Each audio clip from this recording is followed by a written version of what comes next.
ต้องมาซ้อมพี่ด้วยนี่ไก่ดอกตัวนึงมันขี้ปานนักปูลายแต่ punishment จะมันปีนึงไปแล้วนะสิ่งที่คนที่งานที่เชลเลนจ์สุดคนน่ะปามเจอที่ punishment ที่มารู้นะคนเราตักที่จะนำเจอที่ว่าโอ้ยวันนี้นะคนที่สิ่งที่มาเขาตั้งกันแกคนที่สิ่งที่มาเขาตั้งโมตั้งกันแล้วก็สิ่งที่มาเขาจะหันที่ข้างเลยนะมันเดลี่ตัวแรกคนนี้นะคนที่สิ่งที่มาเขาจะข้างเราอย่างกันนะมวยชาวมันนุ่งก็ตัวอันนั้นเนี่ยสิ่งที่ตัดเชียงมาพุ่มที่มันนำว่าคนที่สิ่งเดียเราตักคนที่กันว่าปัญจัยเล็กให้มาพุ่มนี่ละยังไงก็ตัวบุญอิงไม่ได้ว่านุ่งเท้ารำเนี่ยแม่ยังพักแล้วตายนะสรุปตัวบุญกี่สรุปตัวเลยวันนี้เรามาตั้งที่ตัวคนที่เต้าจริงอันนี้จะปูจูปูได้ให้แบบคุณมักสุยาด้วยเนี่ยสิพี่ผมยืดตรงหลังเดินมาซาเชมดูมาซาเชมดูหลังเดินด้วยเนี่ยพี่เนี่ยนั่นแหละตัวนั้นหลังเดินที่ผลักดันไอ้ปัดนั่นยาวเลยโอเคไปดีนะฮะยังก็เจ้าตัวป่าว่าอีมานาอุดที่งั้นสิเอฟเชลอะไรมาที่มหินได้ทำว่าตัวบุญจัดแค่งั้นสิมีตัวทุกจัดแค่คนที่อีมานาว่า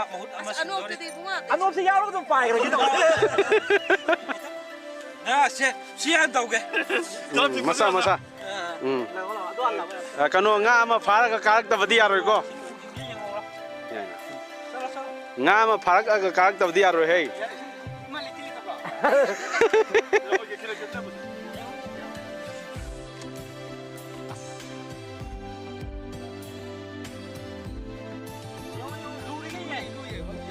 ลุยบ่า不放在那个呢，这是把你变成一起的。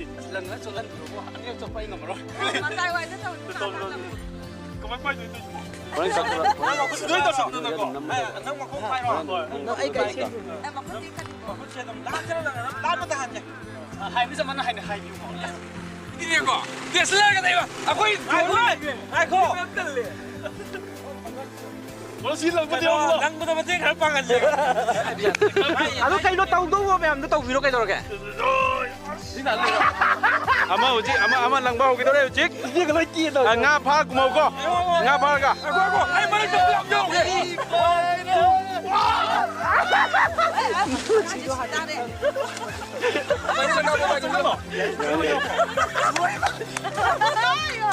攞。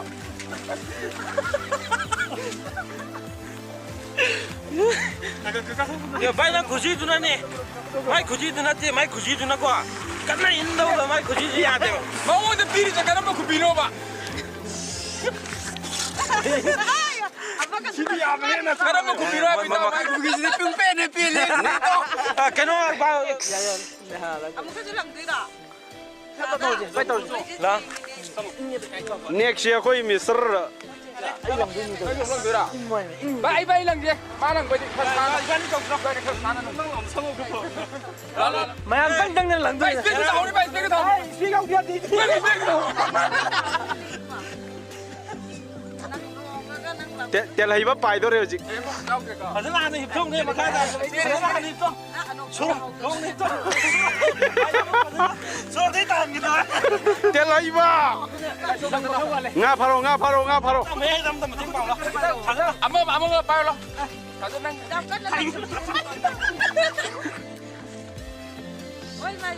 Ôi, xin đi phật trời ơi. Nó không bị chuyện nó dằn. Cái nó bắt cái năm được mà. Cầm cái năm suốt là bảo. Dạ đúng không? Nè, ta cũng nắng được một năm không ăn này. Đi. 1, 2, 3. Ôi, anh ôm tàng đấy. Anh ôm đấy.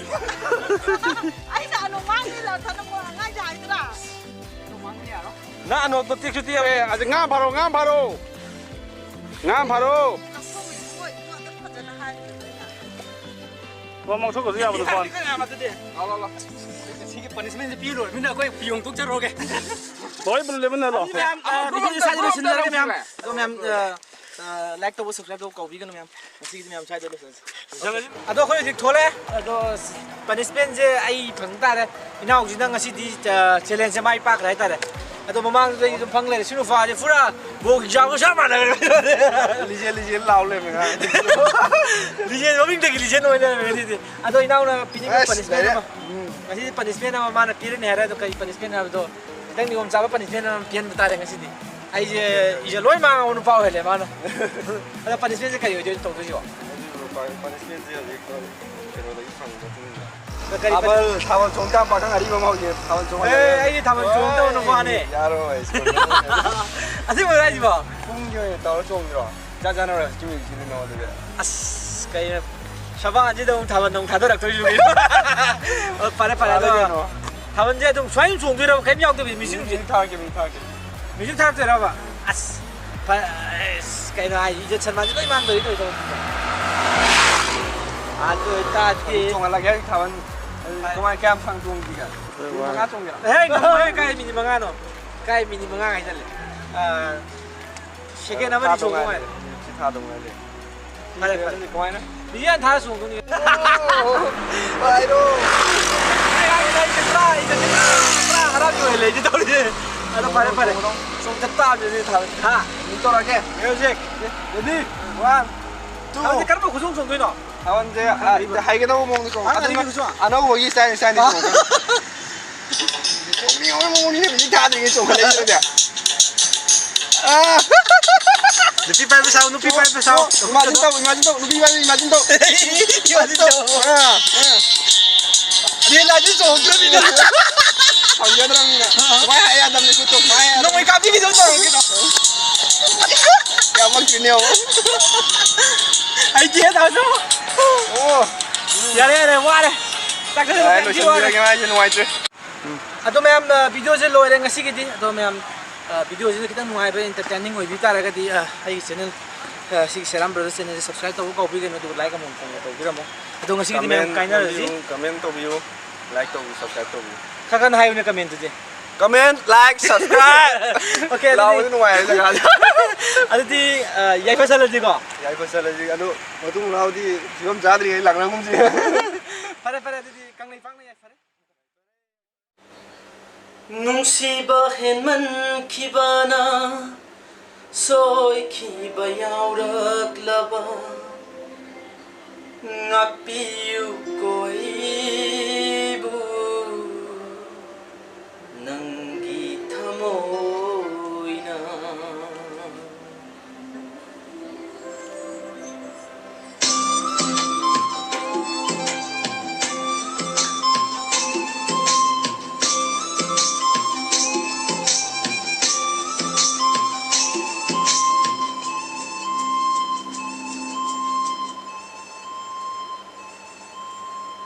nang namigi oi kibada nang namigi oi kibada ai di nang bu yengba ngam horoi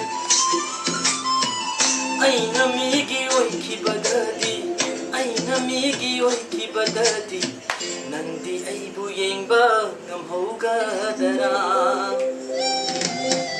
nandi ai bu yengba ngam hoga dara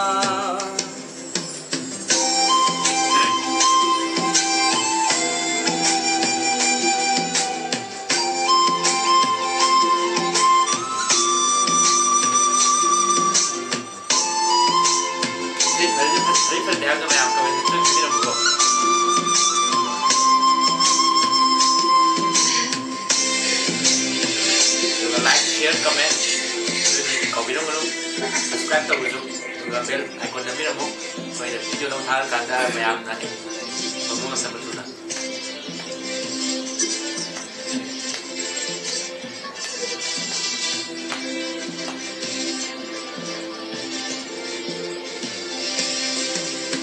Malem si dalaitre nangondagi hebi aigi imit sida aigi tamoy sida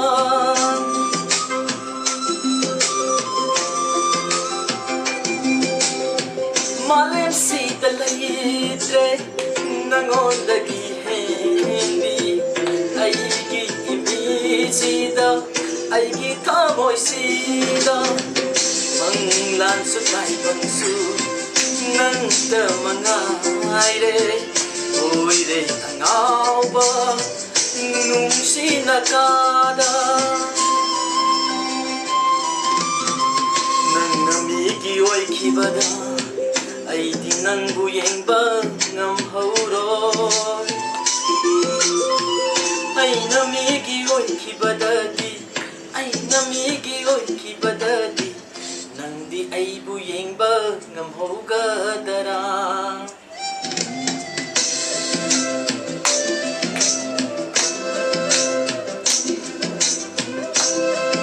ꯃꯌꯥꯝ ꯑꯇꯣꯞꯄ ꯇꯧꯍꯟꯅꯤꯡꯕꯁꯨ ꯑꯗꯨꯝ ꯀꯃꯦꯟ ꯍꯥꯏꯕꯤꯔꯝꯃꯨ ꯑꯩ ꯁꯣꯏꯗꯅ ꯇꯧꯖꯔꯛꯀꯅꯤ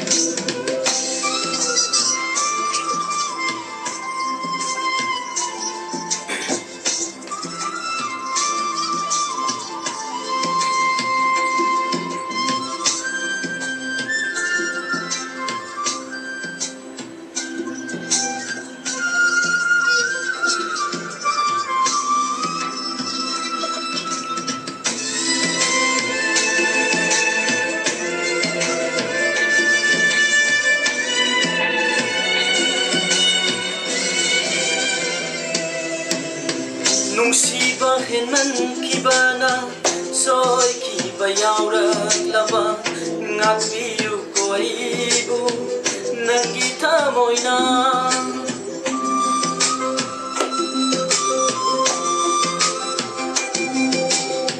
ꯅꯨꯡꯁꯤꯕ ꯍꯦꯟꯃꯟꯈꯤꯕꯅ ꯁꯣꯏꯈꯤꯕ ꯌꯥꯎꯔꯛꯂꯕ ꯉꯥꯛꯄꯤꯌꯨꯀꯣ ꯑꯩꯕꯨ ꯅꯪꯒꯤ ꯊꯃꯣꯏꯅ ꯂꯥꯟꯗꯕ ꯉꯝꯗꯕ ꯃꯤꯑꯣꯏ ꯃꯄꯣꯛꯅꯤ ꯈꯟꯗꯣꯛꯄꯤꯌꯨ ꯅꯨꯡꯁꯤꯕꯗꯤ ꯅꯨꯡꯁꯤꯕꯅꯤ ꯍꯥꯏꯅ ꯅꯪꯅ ꯃꯤꯒꯤ ꯑꯣꯏꯈꯤꯕꯗ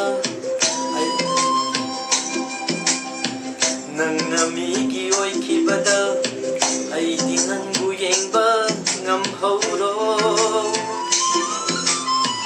ꯑꯩꯅ ꯃꯤꯒꯤ ꯑꯣꯏꯈꯤꯕꯗꯗꯤ ꯑꯩꯅ ꯃꯤꯒꯤ ꯑꯣꯏꯈꯤꯕꯗꯗꯤ ꯅꯪꯗꯤ ꯑꯩꯕꯨ ꯌꯦꯡꯕ ꯉꯝꯍꯧꯒꯗꯔꯥ ꯅꯪꯗꯤ ꯑꯩꯕꯨ ꯌꯦꯡꯕ ꯉꯝꯍꯧꯒꯗꯔꯥ ꯅꯪꯗꯤ ꯑꯩꯕꯨ ꯌꯦꯡꯕ ꯉꯝꯍꯧꯒꯗꯔꯥ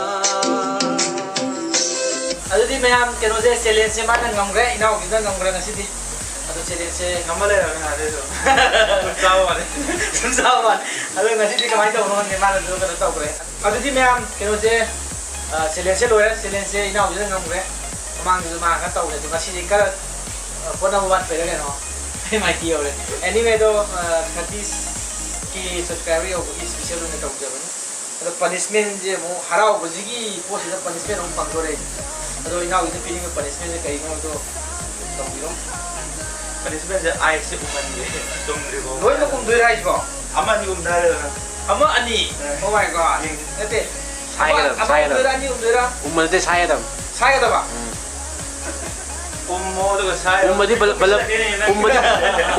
ꯎꯝꯕ ꯆꯞ ꯃꯥꯟꯅꯔꯅꯤ 오케이 ꯁꯥꯏꯒꯗꯕ hawraje melt tawa hawre ice 오케이 aban ta bizar 아마 간다니까 ice hawre hawre 아도 아이스 아마 간다니까 si titanic jahaz tugai yune se 아 가토 아 yare ko ase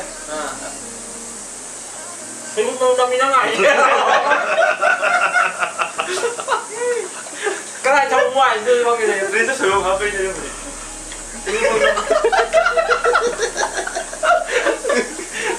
ya di ba da sayo hawre 그 답답 왔다 그래 oh 빨리 하고 와로 그 니 번 ngai cha de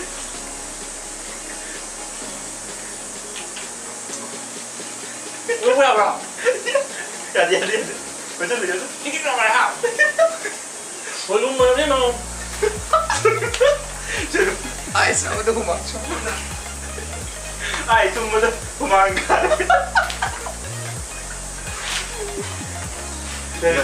kumanga pa na kasi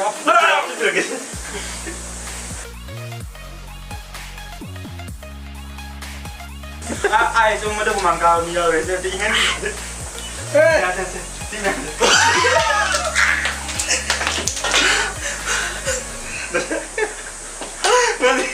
si punishment cái này buông nó nuôi chuột đấy thấy bụng nó quăng nó mấy này thì cái của thằng nó quăng đi 그래서 조금 더 먹이 나는 뭐 cái bài thua nó ba mà cái nó bài thua 이면 나 ai sao 그만 가요 또 이제는 punishment ꯆꯦꯟꯕꯤ ꯈꯣꯠꯄꯗꯤ ꯇꯧꯔꯒꯨꯝꯁꯦ ꯑꯗꯣ swai da loisan da ki tor se ba do phare ngasi gi khoi challenge se ok ki oibnina ok yauba ok pan mai tare adugi sei ni khangde dialogue ni khangde ama creator kanda la thopiro okay creator ro sei je luri mai ko si 아이기 personality 토도고기 보내는 거 아니지? 아도 일단 옥 발라가 옥장합니다. 아도 일단 디 마티엠 어떠니까? 거의 마티엠 very second control 예. 하이제 옥 하이고 하이지 신나게 랩 동대 보세. 아도 일단 디 요도 성나게 내 거지. 랩도 인도라게 봐. 거기 내가 랩도 약간 파울이 지금. Okay, jadi liriknya ai no om di UI ini ada copyright kali tak bila kan no. Okay, ada tadi. Yeah, where's Canada to? Yeah, numilai yam sa de moi di ok yam sa. Yeah, Manipuri no bi ok sa de moi numilai yam sa. Tu 중에 ok 합천 비로 ok ni sapang lagi. Ok baby lord. Yeah, come on. Come on. Yeah, kata-kata tang.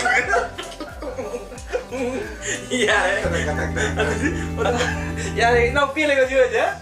Kata-kata tang, no mau wei, no mulai jadi main lirik saja, mana yang kita nyata nungai nana pun hype tar. Punishment jijat kiwa pun telak lah puasa. Sino ada punishment sino ada? Acha, kayak punishment hari itu ke? Actor halang sini nang kali je. Aina wahai hai ka dini ba. Aina hai wahai sa. Tari la. Tuna. Sagale he siki rep kita ta. Kuli hasil lu Tadi kita ba. Esang sana siki ngapai maku apa hai se. Ngapai maku apa hai wahai se. Tari la hai kita. Okay. Rep tu hai tu dah aja. Pai puli tari la. Okay. Lu ini mai pos. Saya kaim sapu itu sabak tengah thona pa bai rep tiro hari ni tu. Okay. Aduh, itu ada. Tahu kita kok? Kan ngapain mak bubu? Tadi ayo. Lay juga tahu tahu. Ngapai maku apa? Kayak ngapai maku apa? Oke. Ngapai maku apa? Apa itu? Ngapai maku apa? Ngapai maku apa? Ngapai maku apa? Ngapai maku apa? Ngapai maku ngapai maku akak nanti apa ni apa ya kau Okay, ada di tahun ini tu get ready to tahun. Ada di situ hari tu ada di apa utara sini tu siapa? Tahun ini tu the break. Ada apa tu? Dah. Ready, 1, 2, 3. Tahun tadi.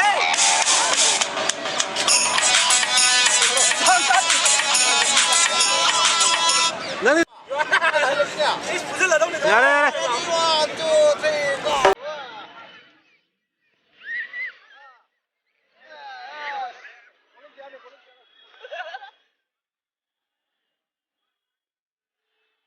가만히 정신을 못 던져 오는 할 텐데.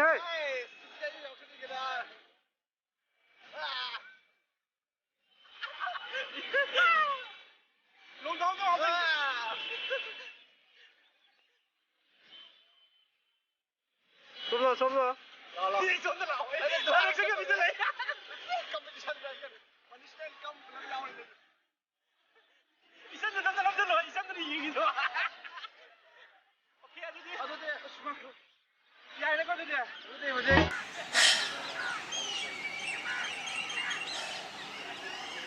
Dialogue si tupi pa sa pra.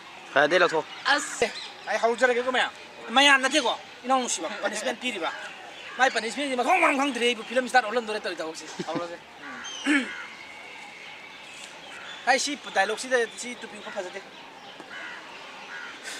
yam emotional oi na nang ubda emotional oi ya kita to nuning mun ya dre pode koi musni oi dino okay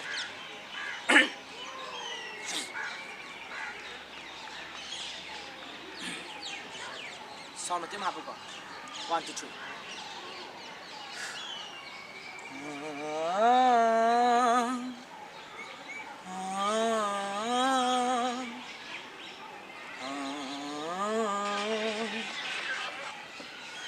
3 ya ꯌꯥꯗ꯭ꯔꯦ ꯍꯧꯖꯤꯛ ꯌꯥꯗ꯭ꯔꯦ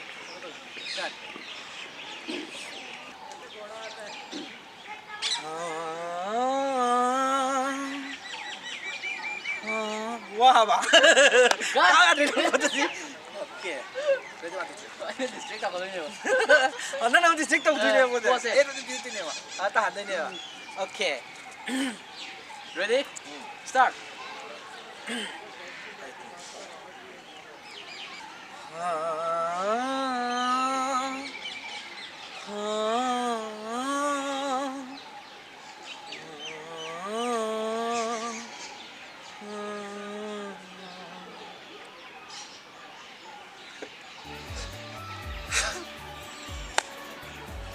나 ngasi는 아이는 ngasi 시기 탁 때는 ngasi 여러이비지 마 말라이르비 nangi sauraba nangi singmang amlorido mamalani ngasi aina ngasi onabire ko nangi singmang amlorido labanani ngasi ma nasana ngasi isi tumiyo sita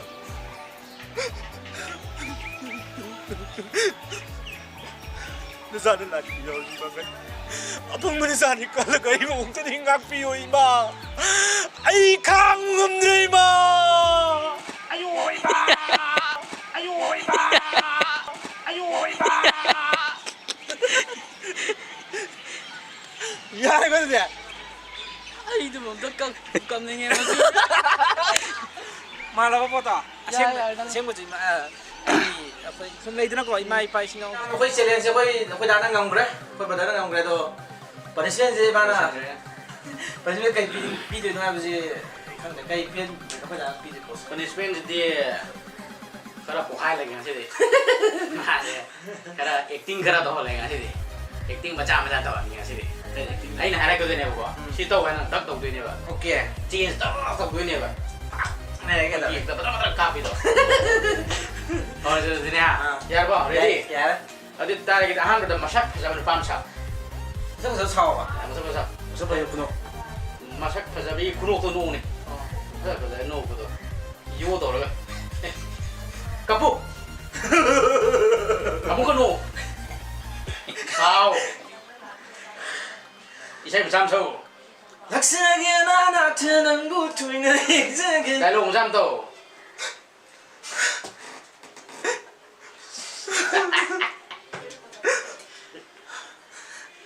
Ai sudah, ai lale no dah, ai lale. kapu sao nó hay không ạ chơi yêu mình ta hey hey hey corona lại bay sang là gì thì có hay là gì này à thì sai này sai cái đó sẽ là hai bà tôi đẹp quá